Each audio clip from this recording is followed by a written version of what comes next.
In gergo da start-upper potremmo dire che siamo andati di bootstrapping. Che cosa intendiamo?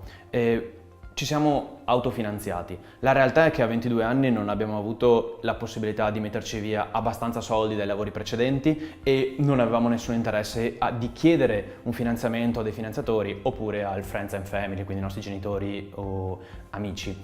E quindi semplicemente eravamo convinti che la velocità avrebbe fatto la differenza e che dovevamo partire. L'obiettivo è stato quello di cercare i primi clienti per poterci pagare 3 mesi di India, partire, assumere le prime persone e sapere che poi o avremmo trovato nuovi clienti oppure non saremmo riusciti ad andare avanti.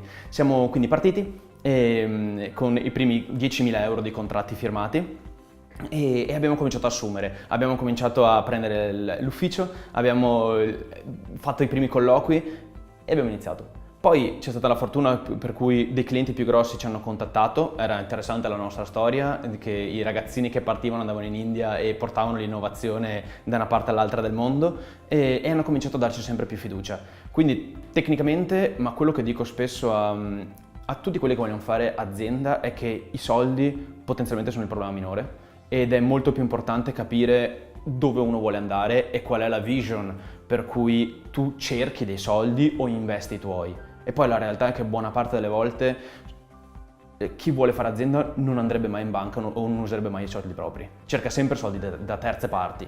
E quando la realtà è che se tu ti metti e stai facendo un investimento tuo personale, cambia completamente tutte le regole del gioco. Per cui corri molto più veloce, sai che la velocità è il primo valore, le opportunità sono la ricerca, il salvare il tempo è importante, non per forza il lato economico. Il lato economico diventa importante per la parte di vendita, quindi sapere quanto devi vendere, qual è il tuo burn rate, capire dove devi andare e che cosa ti serve per arrivare lì. E poi via via cerchi di autofinanziarti oppure cercare dei capitali per portare avanti questa idea. Noi fortunatamente siamo riusciti a rimanere sostenibili e ovviamente lo siamo tuttora, semplicemente cercando di usare un flusso di cassa positivo e finanziandoci ogni attività che abbiamo fatto.